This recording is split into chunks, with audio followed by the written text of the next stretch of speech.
Welcome to Chillin' 101. We hope this video helps. You have Roblox Studio ready. Open Explorer and Properties so you can see changes live. First, create a new place and add a script under Server Script Service. This is where your event logic lives. Next, import or create simple assets, one ambient sound, one particle emitter, and a lighting preset.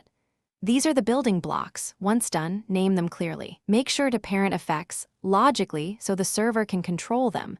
This prevents client-server mismatch and simplifies replication. You now code the core. Create a remote event for weather triggers so clients receive visual changes. On the server, define a weather state table with fields like intensity, duration, and spawn chance. That lets you parameterize storms.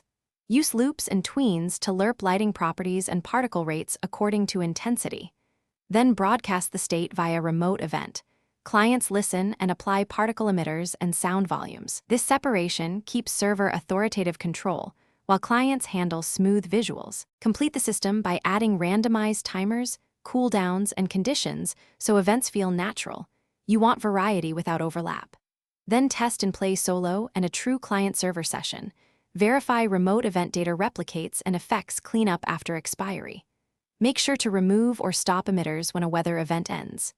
If things go wrong, check common pitfalls like missing remote event bindings or heavy particle counts. A quick fix is lowering emission rates or moving intense logic to the server for optimization. Thanks for watching. Consider subscribing if we helped you.